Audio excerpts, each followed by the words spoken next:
Bismillah. Sebelumnya saya baru kehilangan suami saya 7 bulan yang lalu. Dengan meninggalkan 3 orang anak yang masih kecil-kecil. Kelas 6, kelas 5 dan baru kelas 1.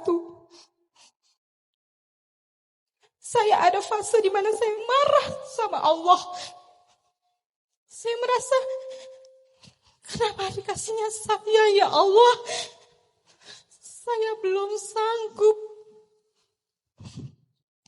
Saya kehilangan almarhum ayah saya saat saya sudah memiliki anak.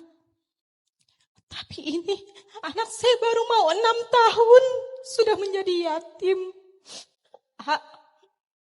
Bagaimana saya bisa belajar seperti ibu AA yang bisa menerima takdir menjadi ibu? Terus terang saya ada di fase ingin mengakhiri hidup saya karena ini berat sekali. Saya harus menjadi seorang ayah dan saya harus menjadi seorang ibu buat ketiga anak saya yang masih kecil-kecil. Ajarkan saya untuk ridho atas ini semua. Untuk ridho menerima ini semua.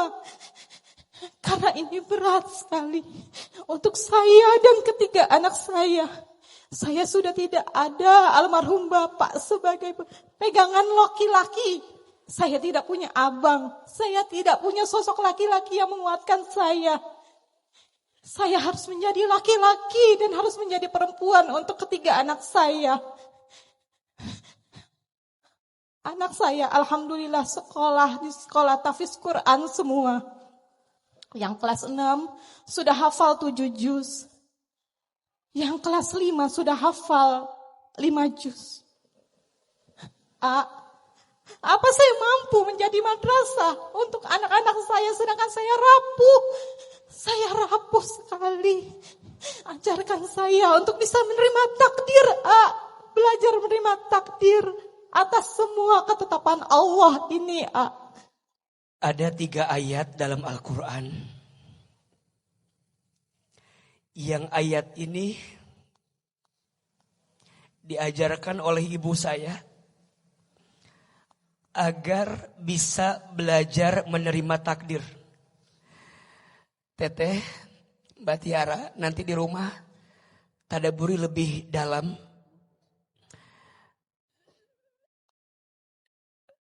Yang pertama, surat Al-Baqarah ayat 216. Isinya, dan boleh jadi kamu membenci sesuatu, padahal itu baik bagimu. Dan boleh jadi kamu menyukai sesuatu, padahal itu buruk bagimu. Wallahu ya'lamu wa antum la ta'lamun. Allah Maha tahu, sedangkan kamu tidak tahu.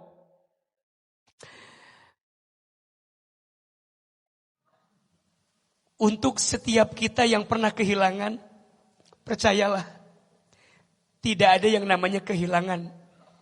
Yang ada, apa yang dititipkan, diambil lagi oleh yang menitipkannya. Suami teteh bukan punya teteh, punya Allah. Kalau yang punya suami mau mengambil lagi, haruskah kita marah?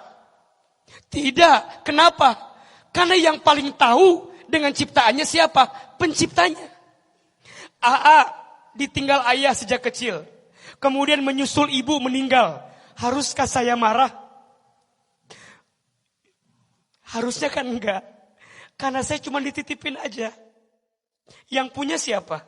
Allah. Yang menciptakannya siapa? Allah. Apakah mungkin yang menciptakan berbuat tidak baik kepada yang diciptakannya? Enggak mungkin. Maka guru saya pernah bilang gini, Hilman, kamu dengan orang tuamu bukan berpisah, hanya beda take off-nya saja. Kalau tujuannya sama-sama surga, pasti ketemu lagi. Sekarang teteh diberikan amanah 3 anak. Kalau teteh sayang sama suami, ayo tegar, ayo semangat, jadi ibu yang baik. Ini anak 3 investasi agar nanti suami teteh bahagia di sana melihat teteh jadi ibu yang baik buat anak-anak. Tadi beliau bercerita, anak yang pertama hafiz Quran sekian juz, anak yang kedua hafiz Quran sekian juz. Bagus teh, lanjutkan. Kenapa? Sungguh anak yang hafal Quran akan memberikan mahkota bagi orang tuanya ketika nanti hari kiamat. Hakul yakin almarhum suami teteh bahagia di luar sana, bahagia di sana. Yang kedua, surat Al-Baqarah ayat 286. Isinya, la yukallifullahu nafsan illa wus'aha. Mohon maaf ya, kalau ada yang bertanya, kenapa ujianku seberat ini? Karena kamu sekuat itu untuk menerima ujian itu. Teteh, Allah aja yakin sama teteh. Masa teteh gak yakin sama diri teteh sendiri? Allah aja yakin. Allah mengambil suaminya. Beliau jadi seorang single mom, single parent. Kenapa? Kenapa enggak yang lain? Kenapa harus saya, Ustaz? Karena saya yang kata Allah mampu. Itu yang ibu saya ucapkan. Hilman, kenapa mama diberatkan hidupnya? Karena Allah tahu mama bisa melewatinya. Mohon maaf ya. Ibu saya punya anak banyak sekali. Saya 9 bersaudara. Saya anak paling bungsu. Ibu saya punya saya di saat usia beliau sudah sepuh. Jadi cukup berat mengurus saya. Sampai saya bertanya, Ma, kok mama sekuat itu ya? Iya, karena Allah percaya sama mama untuk ngasih beban seberat ini. Maka teteh gak boleh bilang saya rapuh, saya gak bisa. Shh. Hati-hati ya. Itu termasuk was-was syaitan yang merapuhkan diri kita. Allah aja yakin sama teteh. Masa teteh gak yakin sama Allah? Dan yang ketiga, surat Al-Insyirah ayat 5 dan 6. Fa inna ma'al usri yusra. Inna ma'al usri yusra. Maknanya, di balik semua kesulitan pasti akan ada kemudahan. Mohon maaf, hidup gak akan malam terus. Pasti ada siangnya, betul? Hidup gak akan terjatuh terus. Pasti ada naiknya. Dalam satu parts, mungkin teteh diuji dengan kehilangan suami. Tapi percayalah, di part yang lain, teteh akan dibahagiakan. Mungkin dengan anak-anak. Mungkin dengan kebaikan yang lain. Mungkin dengan hadiah yang Allah siapkan. Tapi kita gak tahu apa yang sedang Allah rencanakan. Kadang dalam hidup, sekarang kita bilang, ya Allah, kenapa begini? Nanti kita akan bilang, ya Allah, untung dulu begitu. 3 ayat. Agar kita bisa belajar menerima takdir. 1, surat Al-Baqarah ayat 216. 2, surat Al-Baqarah ayat 286.